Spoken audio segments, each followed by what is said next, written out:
All right.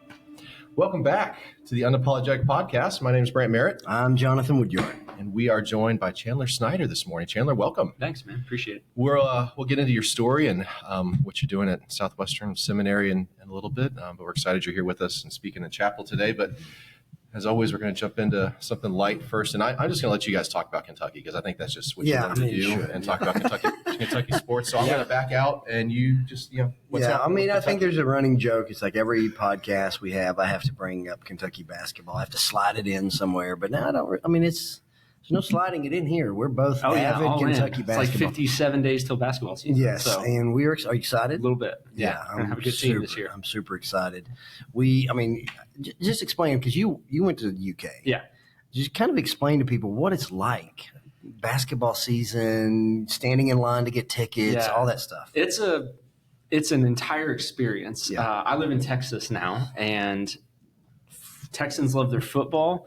Kentuckians love their basketball as much as Texans love their football. Yeah. And I can remember one of the biggest fights my wife and I ever got in before we were married was we went to the ticket lottery where you go and you stand all day to wait for basketball tickets. It's outside of Memorial Coliseum, old historic gym on our campus. And this was for the lottery for Kansas and North Carolina games. So big deal basketball games. People are camping out. Yeah, I was there. I got there before her, waiting in line forever. We go in with different groups. Their group gets called first. I never got tickets. Oh, no. It was like the biggest argument, I think, of our entire 20 years together. So, it's quite a thing. And when you fill Rupp Arena for your first practice, it's a different world. I had the pleasure of taking a South African brother who was visiting the States to Big Blue Madness, which is our first ticket launch. And he was like, Chandler, this is a church service. And I was like, yeah, we watch the team, we sing the fight song, and we listen to a sermon, which is the talk from the coach, and then we leave. So it was quite a church experience for him. It's something. I think one of the things I don't know exactly all the reasons why Kentucky basketball is so big in Kentucky. One of the reasons is they've been so darn good for so long. I mean, really, they're the winningest program in the history of basketball. So, it's a lot of bandwagoners. You grow up and your team's winning. If you grow up and your team's no good, nobody cares, right? But your team's good decade after decade after decade. Mm-hmm. And it just, everybody's born into that. But then the other thing is Kentucky doesn't have any pro teams, right? The closest would be Cincinnati. Mm-hmm. And then you finally got one in Nashville. In terms of football. So pro teams, but you don't really have anything. So Kentucky is the show. It's the show. Yeah. Louisville's not even close. It's not a thing. Louisville, you're a Louisville fan if you live in Louisville. And then even then it's debatable. Yeah. So split in half. So it's fun. You look so dialed in to our Kentucky conversation. But you're a Mizzou fan, and I don't know how. It's a little off topic, but talking about sports, I know you go to the Mizzou football games. Mm-hmm. I'd love to go to one. They're actually quite expensive to go to. I was looking at taking Calvin, and I'm like, oh my gosh, I thought we've got good in for $20. Prices go up when you get good again. $20. Yeah. But I don't know that I ever asked how you got from Florida to Mizzou. Well, wherever you were. That was the journalism school at Mizzou. So we were born and raised Lakeland, Florida, was into sports my whole life, worked part-time at the newspaper in Lakeland in high school, covering high school games. Yeah. And so I wanted to go find a sports journalism college. And there were three I applied to: Mizzou, North Carolina, and University of Florida in Gainesville, even though I grew up a Florida State fan, which you talked about with Dean. Got into Mizzou and Florida, not North Carolina. That's a very hard school to get into if you're out of state. That's what the Florida colleges are now if you're out of state. Hard to get into. And then I wanted to get out of state, made it work. And awesome. Got to Mizzou. Right. And rest now you're history. A Mizzou fan? Now I'm, bleed black and gold. Black and gold. All right. Yeah. Well, I mean, it's fun to think about how we get to different places. You get from where you to Missouri. Who would have thought? For Chandler to get to Kentucky, that wasn't a stretch. You lived there. You grew up there in Lexington. Yeah. But to think about how we got to Bolivar, Missouri, how you get to Fort Worth, Texas, it's just amazing to think about how God moves us in ways that we were talking yesterday in my office. 20 years ago, we would have never sat around thinking, oh man, we're going to sit around and talk about net tuition revenue and food service and FTEs and head count, all this stuff. And yet here we are. So Chandler, a little bit, what's really cool though is your route wasn't just a few different states. So I've been to a few different states and then finally landed here in Missouri. You've been to a few different countries and now have landed in the country of Texas. That's right. Yeah. So, yeah. So you've landed in Texas. So talk us a little bit about, let's go way back. Let's go back to Lexington and how we met, where we met. So kind of go through that little story there. You grew up in this church and all this stuff. Yeah, I'm very blessed to have one of those testimonies that people call boring, but is no less miraculous than the most miraculous testimony. Grew up in the church. My parents, we were there every time the door was open. Church called Porter Memorial Baptist Church. Yeah. It's amazing what that church has done over the years. It's incredible. So grew up in that church, blessed to have mentors and people that poured into my life, really began to take the gospel seriously and understand it had implications for my life in high school through the work of a mentor and now friend, Scott DeShong, who was our youth pastor. So understood more and more the gospel and what that means, the impact on my life. And then he left going into my senior year of high school to move to Africa, and I hated him. I was so mad about it. Like, this guy played such an important role in my life, and now he's leaving, and he's going to be gone. So really mad about that until I was like, I don't have to never see him again. So my parents, between my junior and senior year of high school, they let me get on a plane by myself to Kenya. How old are you at that point? I was 16. Yeah, okay. 16. Wow. I don't know how I talked him into it. I'm nervous about Calvin flying to Kentucky on Friday to meet me to go to the Kentucky game. Yeah, I'll be in Dallas. I'll pick him up if he needs it. He's flying through Dallas, and if he gets stuck, Chandler will pick him up. Yeah, so I go visit Scott, and I stay with him over an entire summer, he and his family, while they're figuring ministry out, and did incredible stuff that no one should have let me do. Like, I'm jumping on public transportation in Africa on my own and walking out in the bush, and it was wild. So did that, came home. That's a fun story. On the way home, had a big layover in Chicago, and I was like, well, I'm not staying at the airport. So I checked my backpack. I jumped a train, scalped a ticket to a Cubs game, went to a Cubs game on my layover, got back on the plane. 16 years old, man. I didn't tell my parents about that one until after I was safely back. So then start high school and then start at the University of Kentucky, dating my girlfriend, now wife at the time, and Jonathon, whom I've known for over 20 years, long time now, is a few years ahead of me, many years ahead of me, just to be clear. He's much older than I am. Comes and this group of guys and men and women in the college ministry at the time was incredible. That had been me and Micah, Kenneth, Gina, Nathan, Christy, all of them. Took this thing of the gospel and Christianity really seriously, and set a good example for younger guys, much younger guys coming up, and took us in and started discipling us and teaching us and modeling for us. And that ended up, you went off and I think studied for a little bit, came back, and then you're like, we're going to start a church. On the campus of the University of Kentucky, yeah. So that happens. That was probably 2006, 2006 or 7, because I was in Iraq in 2005 with the Army. Came back. Gina and I were married, and she was at Southern Seminary in Louisville, and I was trying to finish at Boyce College because I come to faith later in life, and so I hadn't really taken college seriously. But after I get back, that's when Bill Hennard said, hey, he was the senior pastor of Porter back in Lexington, said, hey, we preached the Bible for years. Preached the Bible for years at Lexington. Yeah, absolutely. That's why preaching. We got doses of the word every Sunday. He preached through Hebrews for like 10 years and Sunday nights, and we were there. We were there. Yeah, we're just John Candler's there, raising his hand, asking questions like, John, you can't do that. Yeah. But that was just the experience. And so they call and say, hey, we want to start this church on the campus of the University of Kentucky. And so that was what my understanding was. And so my wife and I, Gina and I, moved back from Louisville to Lexington, and we just gathered a group, people that were at the University of Kentucky. Chandler and Kelly were part of that. Taylor Worley, who also works here, was part of that. And we started to meet on the campus. And so we needed roles. So we needed a staff. So I was going to be the preaching pastor or whatever. And John. Well, first it was Dustin Coleman. Yeah. led worship. But then John Ross comes on, really a great guy. He was part of it. He's part of that whole college group. He comes on, is leading worship. Chandler becomes the director of services. So he's running all the event type stuff, making sure things are set up, making sure the microphones are ready, making sure the service is ready to go every Sunday. I'm a student at UK. Yeah. In this window. And so he's running all this stuff. I would show up literally and things are ready to go, and he'd hand me a microphone and here we go. And we won't talk about how bad the preaching was in those early years, but it was. It was. Yeah, things change. But anyway, well, maybe it's still bad. I don't know. Anyway, so you've got all that going on, and we're just worshiping Jesus, preaching the Bible, doing ministry on the campus, University of Kentucky. And you and Kelly were dating. We were dating and then engaged. Yeah. So talk a little bit about that, because you feel called. So this is a little bit early. Yeah. A little bit earlier. You feel a call early on to the mission field. Yeah. But she had felt a call earlier than you. Yeah. So my parents, my dad took me on a mission trip to Russia when I was 15.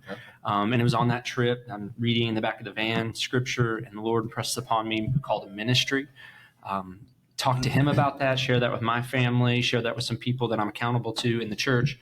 And we're like, hey, we're going to sit on this for a while. Like, I'm 15. That's wise. Let's sit on this and let's walk it out and see. So I'm 18 at church camp, my last high school church camp.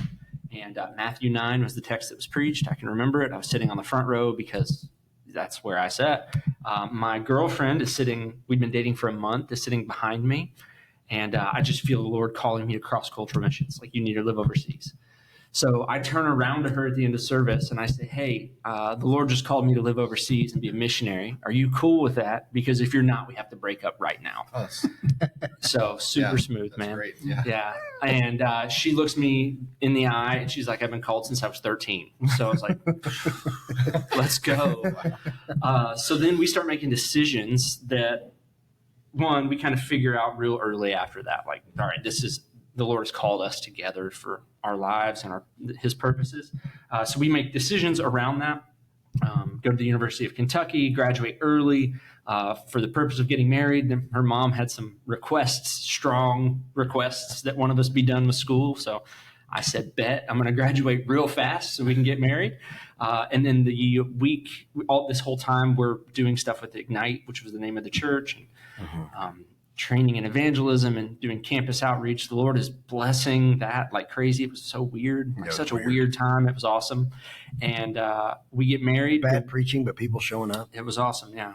And the week after we get back from our honeymoon, we put in my application to Seminary and our application to the International Mission Board and started the process, which took a few years to get through. There was an economic downturn at the time, and IMB was figuring out what they were doing a little bit. Who was president of IMB at that point? It wasn't Chitwood yet. So, no, Elif. Yeah. Elif was president under our appointment time. Yeah. So, but actually Rankin was when we started our application. Okay, Rankin was president, then Elif, and then Platt.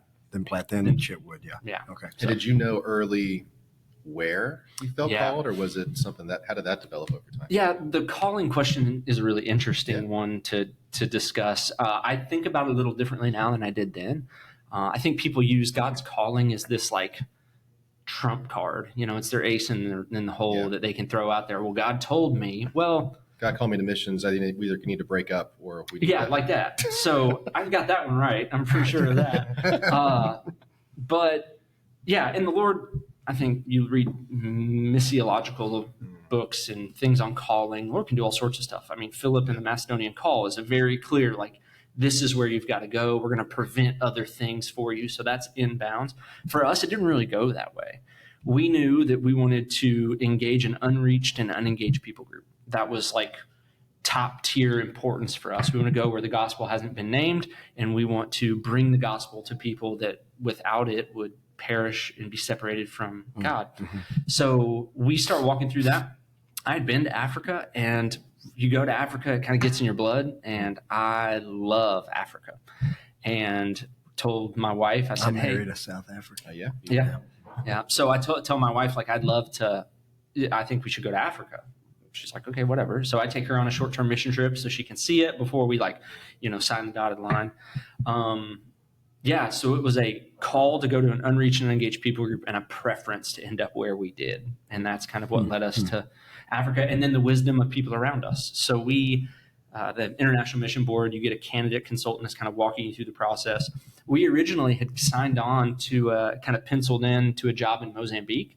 And then our candidate consultant came back and he's like, we actually want you to go to Madagascar. I was like, is it Africa? And are they unreached and engaged? She was like, yeah, it's full send, whatever. That's fine. Yeah. We'll go wherever then. So that's how we ended up. Our first term of service in Fort Dauphin, Madagascar is where we live, working among the Entendrui people. So you used a couple of terms there for people listening may not be familiar with them. Missiological language. There's unreached peoples and there's unengaged peoples. So just unpack a little bit of what you mean by that. Yeah, unengaged is there's no gospel presence that is existent right now, let alone kind of self-reliant, like able to propagate itself. So that's the un part of it. Unreached, there's no gospel witness. Unengaged, there's no gospel witness. Unreached is they've not reached a threshold of Christianity. Like 0.3%. Yeah, 0.3 is the number. There's a lot of debate around how useful that number is. I actually don't think it's crazy useful. You look at the state of the American church right now, and we're well over that number, and yet we're sliding back in a lot of ways. You look at Christianity in Africa. Well, to be Christian is only a cultural identity marker that communicates I'm not a Muslim. That's one of the big things that it is. But there's no depth and there's no self-propagating of that message, particularly a healthy version of the gospel message. A lot of health, wealth, prosperity stuff in Africa. Yeah. Well, I mean, like it was packaged really nicely in America and deported to Africa, and they've owned it. And now it is rampant, and now it's coming back. And that's the flare of Christianity, big time air quotes there, that's in Europe right now. Like Europe has gone through that arc ahead of the States, and now they're actually beyond a postmodern and kind of back in a day one reality where people are being engaged with the gospel for the first time. Yeah, it's a very post-Christian place. Yeah, I've got a former associate pastor from a church back home who he and his wife are going to Scotland, and engaging with the ministry there. And it's the unengaged approach of like, well, yeah, of course there's Christians in Scotland, but it's a dead area. Just that whole culture. So that's the kind of the calling. That's where you want to go. That's where the Lord is sending you. You're going to Madagascar. But that's a nice place, easy place to do ministry, right? So 5-star hotels. Sounds sarcastic when you're saying that. Yeah, a little bit. Yeah, tough place. But unpack a little bit about what the job was. Yeah, so our job title, we were pioneer church planners, which sounds awesome. And it really just means we were kind of cutting a trail into people group. Literally, that had never. So we lived in this little town on the southeast coast, and then I would be in that town, and I would work on crafting stories. They're illiterate people for the most part where we serve. They can't read or write. So how do you communicate gospel to people that can't read or write? You communicate it through stories and through oral storytelling and methods. So I would go home for about a week at a time, and I'd craft the next set of stories with the very few national partners that we had, language tutors, just people helping us figure out life. So we crafted that story, and then I'd get in the truck and I'd drive out to the bush. And I had a teammate. That's the reason they wanted us to go to Madagascar, is because they had taken a couple iterations of this thing, and it's a hard place to live. So they sent a team this time, like kind of us all together. And teams are great, still dear friends with our teammates. And man, we butted heads like crazy. Team is great, and team is really hard. For anybody that works in a team environment, that's true. It's exacerbated on the field because you're more than colleagues, like you're family, and you're the only familiar that you have is with one another. So he would drive, and about 20 kilometers outside of the little bush town that he worked in and that we stayed in when we wanted a roof over our head, and that's about all I can say, he'd drop me off, and I'd huff it out into the bush and try to find villages that were open to gospel engagement. And the Lord opened doors. So there's one village, Ambaniazanye was the name of the village. And the Lord opened a door for their headman to be really kind to me.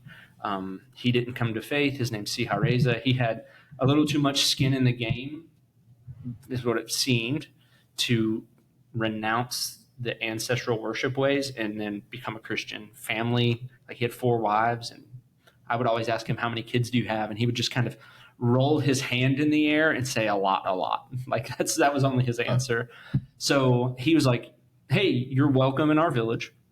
And I want you to meet my son. His name's Mahazusua. So Mahazusua was a semi-literate monogamous male in Madagascar, which is a hard thing to find. So Lord, my first real and best friendship was with Mahazusua. And the Lord has blessed that relationship. I'd craft these stories. I'd go out and I'd share the stories with him at night around his hut. We would sit and eat dinner. They would hospitable. These people have nothing. And they fed me every time I was there because I was their guest and they wanted to care for me. And we would share the story and he would learn the story deeply. He would ask questions about the story that night. We would practice it, so much repetition in learning these stories because it's the only way to hide the word in the heart is to repeat and communicate. You're not handing him a Bible and say, read this. No. Like sometimes I'd be like, I don't know what this word means. And if he knew that word, we were in good shape, but it wasn't always the case.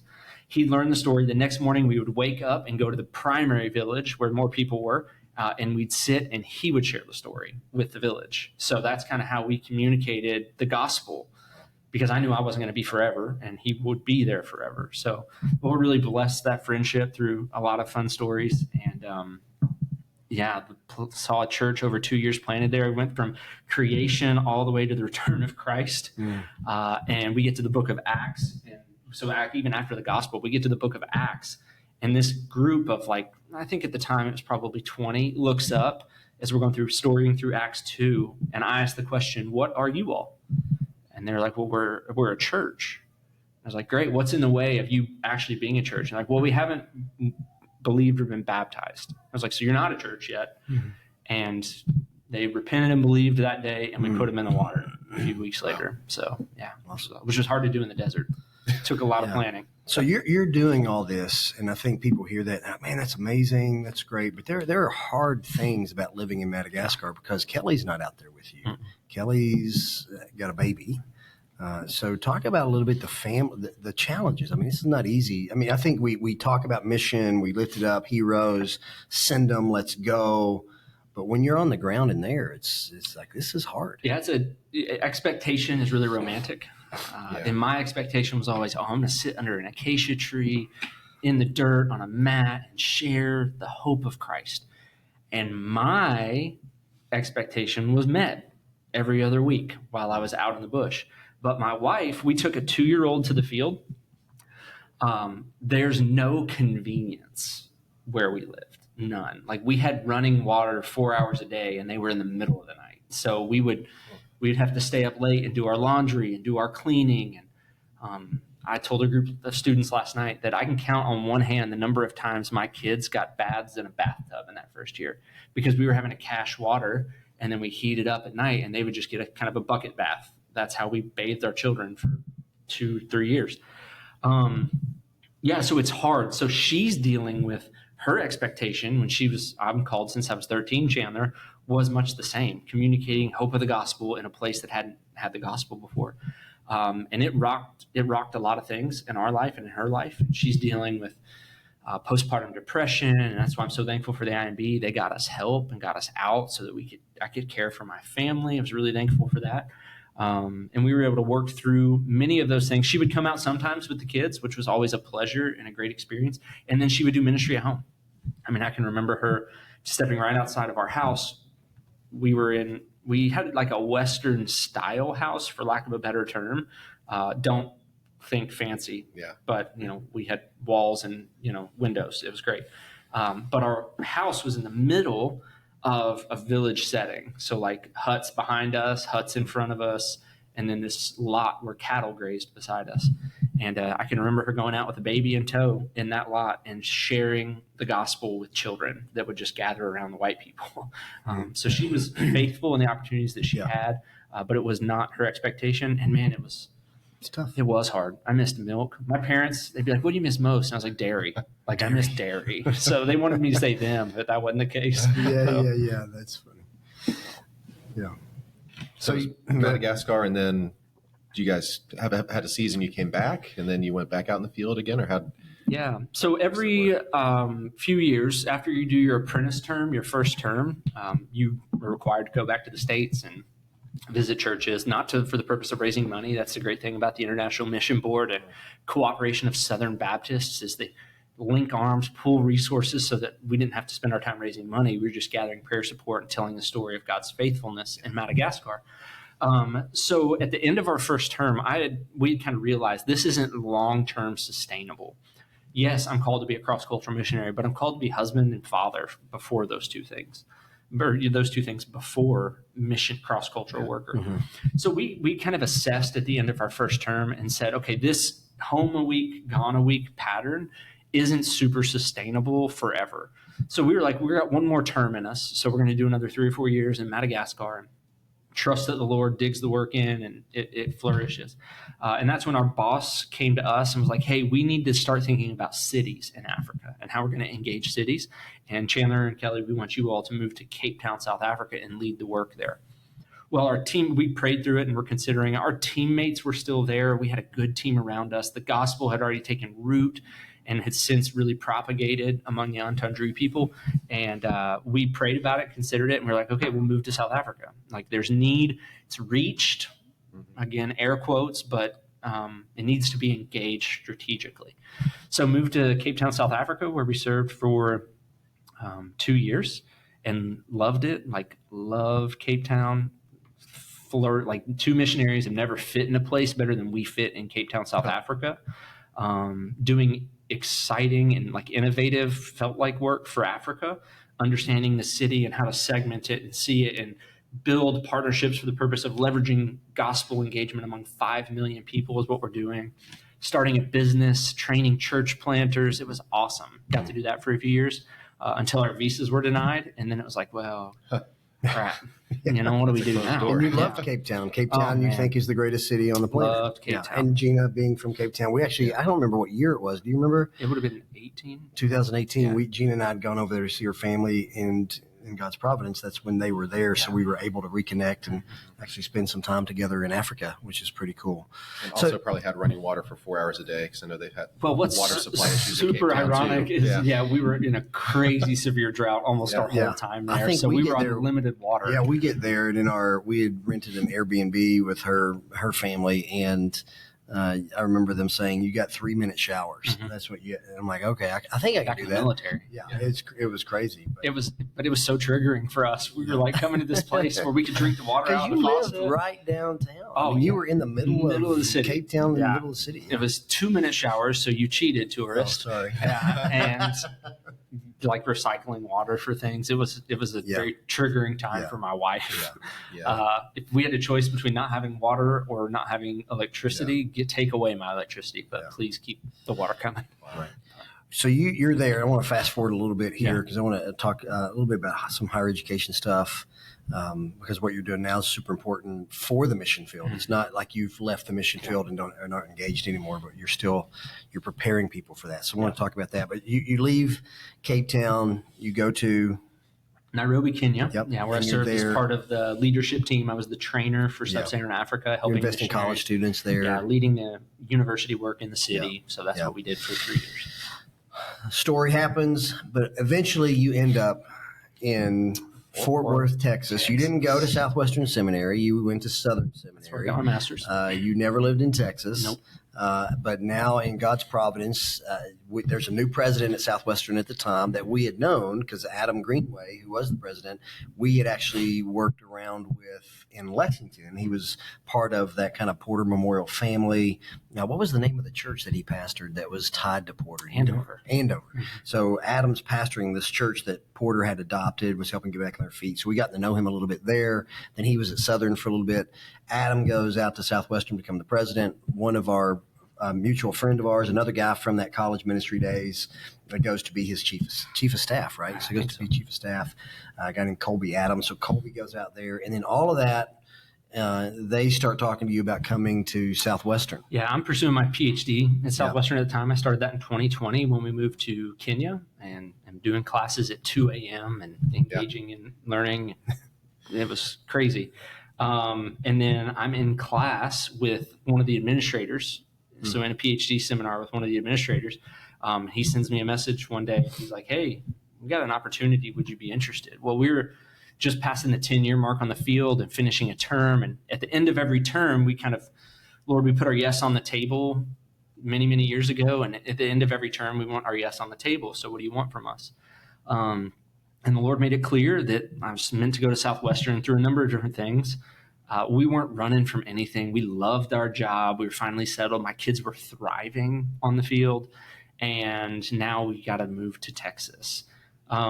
So we did. We moved to Texas to lead the work of enrollment at Southwestern Baptist Theological Seminary. In Texas Baptist College? In Texas Baptist College. And so now.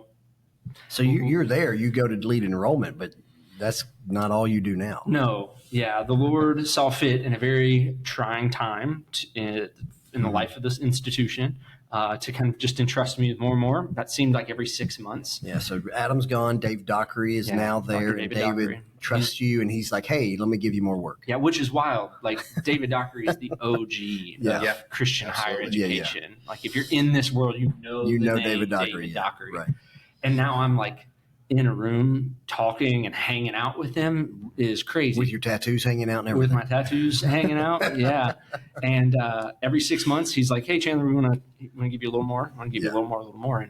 And this is the first year this is the first time going into an academic year where I haven't been given more responsibility. Like a new job. Yeah. I told him and the trustees the other day, I said, I really feel like I failed you this year, so I'm really sorry that you didn't give me anything else. So, yeah. It's funny. Clearly I did something wrong. Yeah, I'm really sorry. But so you're at Southwestern, but tie that work and how because you talked about this a little bit last night, and I think it's the same thing. People will ask me, like, oh, you left pastoral ministry, or they won't say that. I did leave pastoring, but they'd say you left the ministry and now you're working at a school. And I'm like, well, I don't see it that way. I still think I'm doing what Paul is doing. I'm trying to labor and toil to present people mature in Christ. I'm just doing it in a different setting, in a different way, rather than pastoring a church. So would you not argue you're doing what Paul did in the Hall of Tyrannus for years? Faithfully training, preparing. Yeah. Right. So you left the mission field in a sense, right? The vocational IMB field, but you haven't left the mission. So how to kind of tie what you're doing now? Yeah. As we were praying through this, like our call didn't change, make disciples. That's our call. Now that took different iterations on the field of what it looked like. It was not ever deficient on engaging in the missionary task. But like leadership and administration responsibilities grew in our time on the field. So we end our term of service engaging in the missionary task among university students in Nairobi, building a team of journeymen, which is a great program college students should look into. And so building a team of journeymen to engage university students, and then training missionaries on how to do the missionary task. So as we considered this call to Southwestern and the work of enrollment, it was, all right, we can actually move up in that task. We were helping those who are already called, sent, and equipped to get better at their job, right? Yeah. And we viewed our move to Southwestern Seminary as moving up in that process, helping students understand what it is to be biblically called, biblically equipped, and biblically sent. And we moved up in that process, and the Lord's opened similar doors. Like, I love hanging out with college students, getting to invest in their lives and lead direction for disciple making for the school in partnership with my team. And then our local church, and I'm sure Dean would argue with me, but you've probably never met a more joyful church member than my family is at our church. We love our church. We get to serve among university students and challenge them to go away. We want you here for the season the Lord has you here, but then we want you to go away carrying the gospel and proclaiming the gospel. Somewhere, whether it's New York City or Charlotte, North Carolina, or leave your mom's basement and go share the gospel. Madagascar or Australia. Yeah, that's right. That's good. Yeah. So you're still doing that there. So you've not left the mission. You're just trying to prepare people. I'm just not a cross-cultural worker right now. Yeah. And the need, I'd be curious for just your thoughts on that too. And probably part of what you talked about last night, and we'll talk about in chapel. It's not like the need is going down for people to go. I mean, as you've been out there and you've seen and you served, maybe just speak to that. I mean, how big is the need to still have people, not just raising money, not just serving in the U.S., but to go. I mean, I don't want to just gloss over that. The harvest is plentiful, the workers are few, sort of thing. Yeah. Well, I mean, you look at the state of the world right now, and we need to go to neighbor just as much as we need to go to nation. We're in a state of atrophy where the world is descending into what seems like chaos, and we have the answer to that in the person and work of Jesus Christ. repenting, believing, and professing Christ as King. It sets things in order in a broken world where we can glorify Him.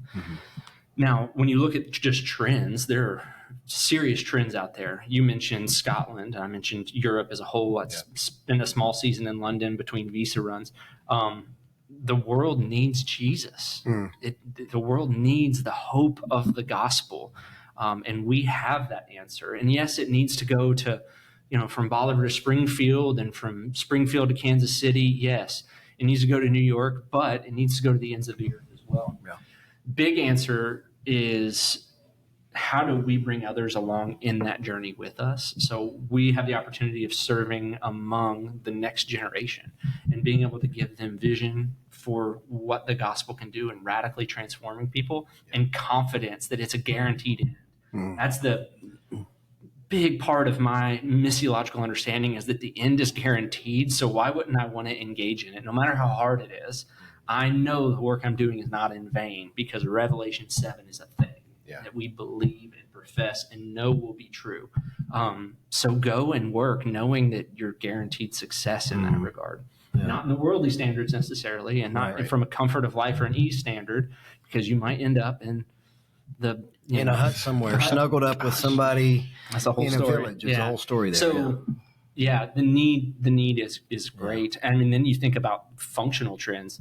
Birth rate among Christians is much lower than it is among Islam right now. That's a functional trend that's going to have consequences for gospel impact and adversity down the road. It's amazing to think, the need, the harvest is plentiful, the workers are few, we need more people going to share the gospel. But all of that is kind of built on what we sitting at this table believe down to our bones, is that there's a heaven and a hell. There's C.S. Lewis, you've never met a mere mortal. Everybody is immortal in a sense. You'll live forever either in heaven or hell. And we want people in heaven with Jesus for their joy, glorifying Him. Right? Yeah, the stakes are real. And so here at Southwest Baptist University and at Southwestern Seminary in Texas, and thankfully so many of our Southern Baptist institutions, right? Well, all of our Southern Baptist institutions believe that reality. And so we believe that the only way to be reconciled to a holy God is through faith in Jesus Christ. We talked about this a little bit last night with students. In John 14:6, Jesus says, I'm the way, the truth, and the life. No one comes to the Father except through me. You get to Acts chapter 4, and the message is there's no other name given among men by which we must be saved, the name of Jesus. You get to 1 John 5, if you have the Son, you have life, the Son being Jesus. And if you don't have Jesus, you do not have life. We believe that. And Southwest Baptist University is a place that embraces this kind of unapologetic, historic, orthodox Christianity. And so we do believe the stakes are real. Southwestern has embraced that throughout its history. And so because of those realities, eternal realities, we want to raise up a generation of students that some of them aren't going to go be missionaries in Madagascar, but that maybe they're going to be nurses, and on their hospital floor, they're telling people about Jesus, right? Or they're businessmen and women, and people ask them, why do you operate your business like you do, with integrity and faithfulness and kindness? Well, let me tell you about the God who saved me. So we need students, as Dean was talking about on Monday, the call to follow Jesus is a call into the world and into the mission of God, which is to redeem people through Jesus Christ for His glory in the end. So we believe that. Chandler believes that. One of the reasons that you're here, this is Global Fest Week, where we are trying to put in front of our students this need among the nations, this opportunity they have to be on mission for Jesus Christ, and it's a special thing. Yeah, absolutely. Oh, we're thankful you're here to Thanks, man. Speak to the students last night, speak in chapel today, and I'm obviously thankful for your work at Southwestern too, and we're all in this together. We are indeed. I'm thankful for you guys. Thankful for the work that you're doing, and hope you all send more of your students that finish their undergraduate programs residentially stay here, and then go do your master's at Southwestern. Get to seminary. That's right. Absolutely. Amen. Well, thank you all for listening, and we'll continue episodes next week. I think I might bring some students on coming up. Next week, we're going to, yes, we have a couple of students that have a podcast, and they evaluate, it's called What's the Meal Plan? And they evaluate the food every week, and it's pretty funny to watch them. And so just talking to them, say, hey, we'd love to have you on our podcast and talk to you about what you're doing. And they're stoked about it. And they're looking for an email for us to schedule it. Yeah. That's right. Well, that'll be coming next. As always, thanks for listening, and we'll see you next time.